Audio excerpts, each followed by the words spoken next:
ক্রমশই সংঘাতের দিকে এগোচ্ছে ইরান ও যুক্তরাষ্ট্রের দ্বন্দ্ব। পাল্টাপাল্টি হুমকি আর সামরিক উপস্থিতি বাড়াচ্ছে ভয়াবহ যুদ্ধের আশঙ্কা। এর মধ্যেই আমেরিকার চাপ উপেক্ষা করে পারমাণবিক কর্মসূচি চালিয়ে যাওয়ার ঘোষণা দিয়েছে তেহরান। আর এই ঘোষণার ফলে মধ্যপ্রাচ্যে সংঘাতের সম্ভাবনা আরও ঘনীভূত হলো বলে মনে করছেন বিশ্লেষকরা। বিস্তারিত জানাচ্ছেন মেহেদী হাসান।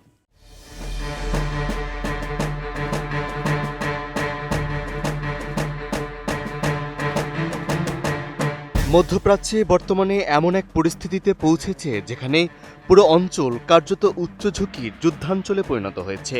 একদিকে যুক্তরাষ্ট্র ও ইসরায়েলের সামরিক চাপ, অন্যদিকে ইরানের ক্ষেপণাস্ত্র এবং আঞ্চলিক মিত্রদের মাধ্যমে পাল্টা প্রতিরোধ, যা এই উত্তপ্ত সংঘাতকে যে কোনো মুহূর্তে যুদ্ধে পরিণত করতে পারে। এই সামগ্রিক উত্তেজনার মধ্যেই ইরান স্পষ্ট করে দিয়েছে তারা পিছু হাঁটছে না। তেহরানের জায়গা থেকে যুদ্ধের হুমকি কিংবা সামরিক চাপ কোনোটিই তাদের কৌশলগত সিদ্ধান্ত বদলাতে পারবে না। ইউরেনিয়াম সমৃদ্ধকরণকে নিজেদের সার্বভৌম অধিকার হিসেবে ধরে রেখে ইরান শক্ত অবস্থানে এগোচ্ছে। খুলে বলো ফ্যান্টাস্টিক নিমো হালাল বিস্কুট খায় সানিও স্ট্যাটাস দিছে ফ্যান্টাস্টিক। এর আগে ফেব্রুয়ারির শুরুতে যুক্তরাষ্ট্র ও ইরানের মধ্যে সামরিক উত্তেজনা চরমে পৌঁছায়।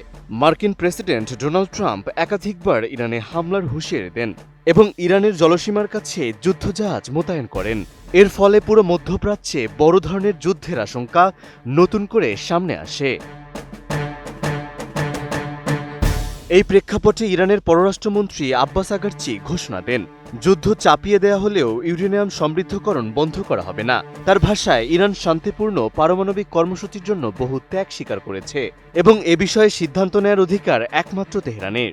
যুক্তরাষ্ট্রের যুদ্ধজাহাজ বা সামরিক উপস্থিতি ইরানকে ভীত করে না বলেও তিনি স্পষ্ট করেছেন। আর এক চিরে বক্তব্য আসে ওমানের রাজধানী মস্কোতে মার্কিন বিশেষ দূত স্টিভ উইটকফের সঙ্গে পরোক্ষ বৈঠকের মাত্র দুদিন পর। ওই আলোচনার পরও ইরানের এমন হুঁশিয়ারি, যা তাদের অবস্থান আরও কঠোর হয়েছে বলে বিশ্লেষকদের ধারণা। অন্যদিকে যুক্তরাষ্ট্র স্পষ্ট করে জানিয়ে দিয়েছে, চুক্তি না হলে তারা হামলার পথে হাঁটতে বাধ্য হবে। এর অংশ হিসেবে ইতিমধ্যেই ইউএসএস আব্রাহাম লিঙ্কন সহ একাধিক যুদ্ধজাহাজ ইরানের কাছাকাছি মোতায়েন করা হয়েছে এবং ইরানে অবস্থানরত মার্কিন নাগরিকদের দেশ ছাড়ার নির্দেশ দেওয়া হয়েছে। এমন পদক্ষেপ এই অঞ্চল জুড়ে আতঙ্কের মাত্রা আরও বাড়িয়ে দিয়েছে।